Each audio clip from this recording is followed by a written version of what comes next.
In 2011, Adam Sandler made history at the Razzies.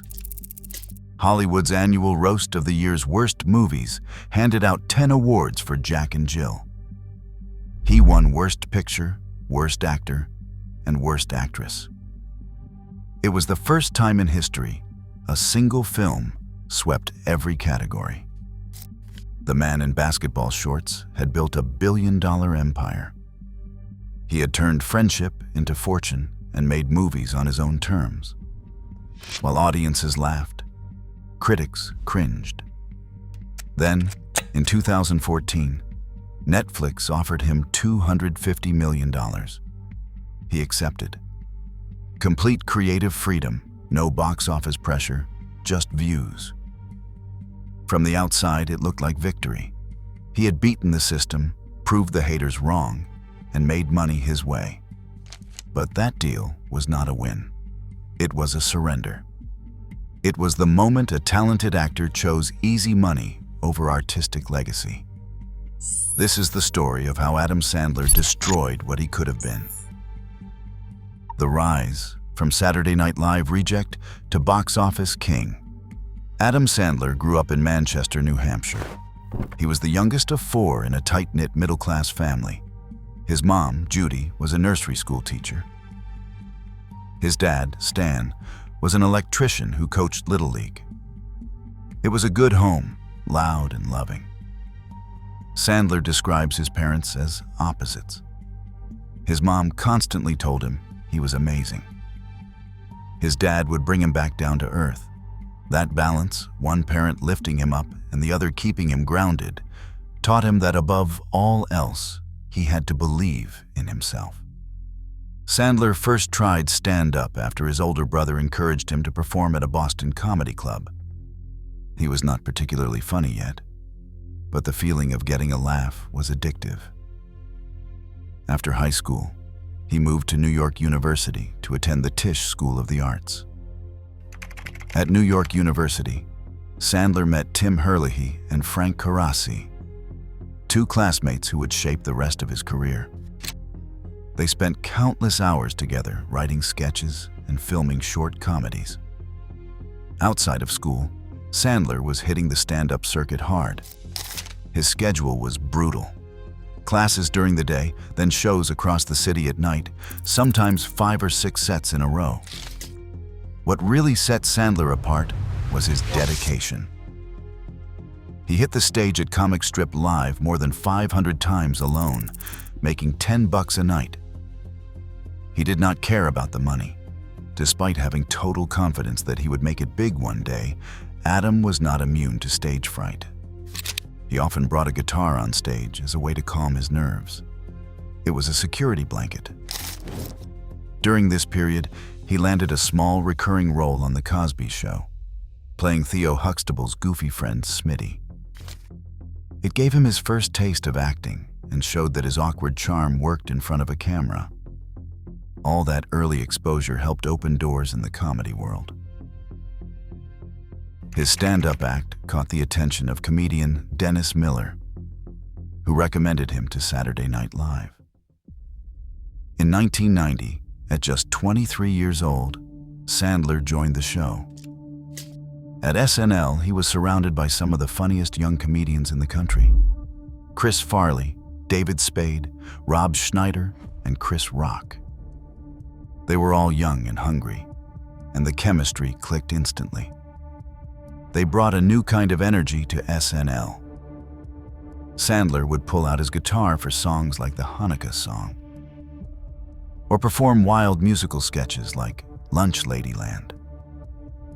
Younger audiences loved it, but critics did not. Many thought the show had become too immature. By 1995, overall ratings had started to slip. NBC executives wanted a creative reset. Despite their popularity with younger viewers, Sandler and Farley were both fired in the same wave.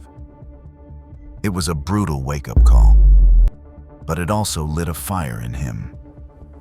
Sandler decided he never wanted to be in a position where someone else could pull the plug again. The curveball. when Sandler almost became serious. While wrapping up his time at SNL, Sandler started working on a script with his old college buddy, Tim Herlihy. That script became his breakout film, Billy Madison. It was a wild story about a spoiled man-child forced to repeat every grade of school to earn his father's respect. The movie was silly, immature, and completely his sense of humor. It found its crowd and made good money. Then, he did it again with Happy Gilmore. This time he played a failed hockey player who turned his slap shot into a golf swing. It pulled in $41 million on a $10 million budget and turned Sandler into a household name. Next came The Wedding Singer, his first real departure from chaos. Sandler played a sweet, heartbroken musician falling for Drew Barrymore in a nostalgic 80s rom-com that showed a softer side. Later that same year, The Waterboy exploded. It was the ultimate Sandler role, a misunderstood outcast with a weird voice and a good heart who found purpose through football. It made $190 million on a $23 million budget. These were not just hits. They were proof. Sandler could open a movie and then do it again. By the late 90s, Sandler had become a sure thing. Studios gave him creative freedom, and he took it. But he did not just want to star in movies. He wanted to own them. In 1999, he launched Happy Madison Productions, named after his first two hits. He built it around the people he trusted most, with Tim Herlihy writing scripts, Frank Carrassi directing, and a growing circle of comedy friends. By producing his own movies, Sandler did not just get paid to act. He owned the ideas, the profits, the whole machine. By the early 2000s, Sandler had perfected the formula: heartfelt stories, dumb jokes, and a likable guy at the center. The movies felt the same, but that was the point. They made hundreds of millions at the box office, turning Sandler into one of Hollywood's most bankable stars. Then, in 2002, Sandler threw a curveball. Paul Thomas Anderson cast him in Punch Drunk Love, a strange, emotional film that showed a side of Sandler no one had ever seen. He played Barry Egan, a lonely salesman with crippling social anxiety and bursts of uncontrollable anger, who finds an unlikely romance. It was strange, uncomfortable, and real, in a way no one expected from him. Roger Ebert, one of the most respected film critics in the world, wrote that Sandler, liberated from the constraints of formula, reveals unexpected depths as an actor. For the first time, people thought he might take a new path. There was a serious actor buried underneath the clown. But that is not what happened. The collapse. Jack and Jill to the Netflix escape. After Punch Drunk Love, Sandler went all in on the comedy empire he had built. Movies like 50 First Dates, Click, and The Longest Yard were massive hits. Critics rolled their eyes, but audiences loved them. For most people, Adam Sandler was not a serious actor. He was comfort, familiar, and fun. That divide became his badge of honor. He did not need critical approval. His fans were the only validation that mattered. But over time, the cracks began to show. In the mid-2000s, the comedy landscape shifted. Judd Apatow redefined the genre with The 40-Year-Old Virgin, Knocked Up, and Superbad. Will Ferrell's Anchorman and Talladega Nights were absurdist and endlessly quotable in ways Sandler's movies were not. Steve Carell was breaking out with The Office, playing awkward and cringe instead of goofy and silly. By 2009, The Hangover had become a global phenomenon, proving that R-rated comedies could dominate the box office. These movies felt fresh. Sandler's style, the high-pitched voices, the physical comedy, The PG-13 setups started to feel juvenile in comparison. During this period, he also dabbled in heavier roles. Films like Spanglish, Reign Over Me, and Funny People showed flashes of how good he could be when he took things seriously. But after Reign Over Me, Sandler admitted that living inside those roles takes its toll. He was more than happy to run right back to comedy and enjoy his life a little more. He had the range, but he did not want the burden.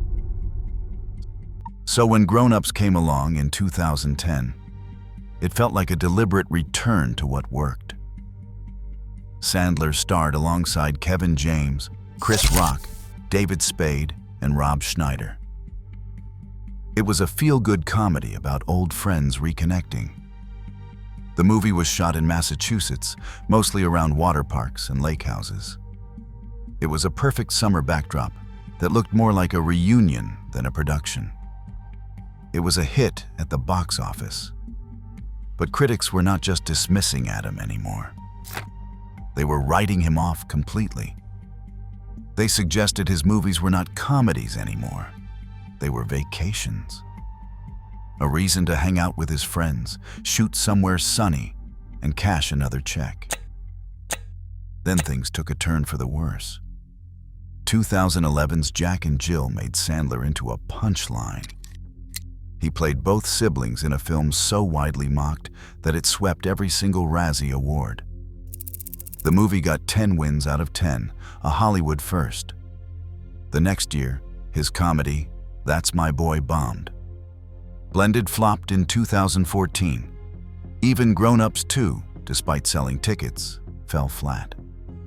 The first one had at least tried to be about something, but the sequel leaned harder into the hanging out energy, full of random gags and summer vibes with a story that barely existed. It was the vacation movie critique come to life. Then came Pixels, a big-budget science fiction comedy that was supposed to put him back on top. Instead, it became another dud. The Hollywood Reporter called it the final nail in Adam Sandler's creative coffin. Another said he is no longer a movie star. Another called him a man-child. For years, critics had torn him apart, but this time, even audiences started to agree. Maybe the magic was gone. Yet financially, Sandler was still unstoppable. Grown Ups 2 had earned nearly $250 million worldwide. His voice work as Dracula in Hotel Transylvania kicked off what would become a $1 billion animated franchise. He had built an empire so efficient it could make him a fortune even when the reviews were brutal and the buzz was dead. But while theatrical audiences were checking out, something else was happening. Streaming was taking over. Netflix was becoming the new way people watched movies. No ticket price, no commitment, just scroll and click. People looking for something easy after a long day, something familiar they could throw on without thinking too hard. The kind of audience that did not read reviews or care what critics thought. They just wanted to laugh. And in 2014, Netflix made Sandler an offer. A multi-film deal reportedly worth $250 million. He would produce and star in 4 new films. Complete creative freedom and none of the box office pressure that had been mounting against him. Success would not be measured by opening weekend anymore, just by how many people hit play. The critics trashed his first Netflix movies. The Ridiculous Six got a 0% rating on Rotten Tomatoes. The Do-Over was not much better. But Netflix did not care about critics. They cared about views. Sandler's movies were dominating. The Ridiculous Six became Netflix's most watched film at the time. Millions of people were watching, rewatching, and asking for more. From a business standpoint, Sandler had won. He did not need theaters anymore. The same audiences who had stopped showing up were now streaming him at home. But something had shifted, Adam was no longer a movie star in the traditional sense. He was a Netflix star. The kind of thing people watched at home on a Tuesday night, not something they talked about the next day. Over time, even critics stopped paying attention, writing off his movies before they dropped. He had become background noise, always there, always making money, but no longer part of the conversation. The reminder, uncut gems in what could have been. And eventually, Sandler realized he wanted more. It was just luck that a director wrote an amazing movie and handed it to him. That director was Noah Baumbach. His 2017 film, The Meyerowitz Stories, paired Sandler with Ben Stiller and Dustin Hoffman in an intense, character-driven drama about a broken New York family. Sandler played Danny, a burned-out son trying to hold everything together. He threw himself into it. It was a vulnerable and raw performance, the kind people had not seen from him in years. It showed audiences that the serious side of Adam Sandler had never really gone away. The Meyerowitz Stories was not a big hit, but it lit a spark in Adam. It reminded him what it felt like to dig deep and actually push himself again. The question was not whether he could still do it. It was whether he would ever take it further. And in 2019, he did. Sandler shocked everyone with Uncut Gems, a relentless, anxiety-fueled thriller from the Safdie brothers that could not have been further from his usual work. He played Howard Ratner, a fast-talking New York jeweler addicted to chaos, chasing money, women, and high-stakes bets until everything eventually caves in. The tension in this movie was on a whole other level. And for the first time since Punch Drunk Love, the names Sandler and Oscar were being mentioned in the same sentence. The role was everything he had avoided for years. No safety net, no goofy sidekicks, and no happy ending. Just a man spiraling, and Sandler completely disappearing inside him. The Safdies had written the movie specifically for Sandler nearly a decade earlier, convinced he was the only one who could capture that desperate blend of charm and chaos. Adam studied the rhythm of New York's Diamond District. He spent months shadowing real jewelers, learning how to talk, move and sell like one of them. He built Howard from the ground up. From the gold chains and fake teeth to the nervous cadence and constant motion. One of the jewelers told him the first move is getting the jewelry off somebody because they cannot leave. And you are doing something for them. Then you can discuss the flaws of what they have and say, you have got something a little better. It is clever. He gave it his best, and the result spoke for itself. Critics who had mocked him for 2 decades suddenly had to admit that Sandler was the real deal. When award season came, he was everywhere. Film festivals, the Independent Spirit Awards, late-night shows, magazine covers. For the first time in years, the conversation was not about Sandler, the vacation movie guy. It was about Sandler, the actor. But when Oscar nominations were announced, Sandler's name was not on the list. The internet erupted. Fans, fellow actors, even critics called it a snub. Sandler laughed it off. He tweeted that bad news, Sandman gets no love from the Academy. And good news, Sandman can stop wearing suits. By then, he had proven everything there was to prove. He could make people laugh or have them on the edge of their seats. But Uncut Gems was the exception, not the new direction. After all that praise, after proving he could disappear into a role that demanded everything from him, he went right back to Netflix for murder mystery sequels and vacation comedies. The choice had been made long ago. Conclusion: the legacy of easy money. In 2023, Sandler was honored with the Mark Twain Prize for American Humor, surrounded by friends and collaborators. His response to critics said everything. He responded to critics by saying, "You guys made me feel like they did not know what they were talking about." the empire he built. The basketball shorts, the pickup games, the IHOP visits, staying humble, all of it makes him beloved off-screen. But what makes him beloved does not change what happened to his career. The $250 million Netflix deal was not a victory. It was a surrender. He chose comfort over challenge, friendship over artistry, money over legacy. Uncut Gems proved what he could have been. Instead, he became the guy who makes people feel good on a Tuesday night. This is not a cautionary tale about failure. It is about settling. The question is not whether Adam Sandler won Hollywood's game. It is whether winning on those terms was worth what he gave up.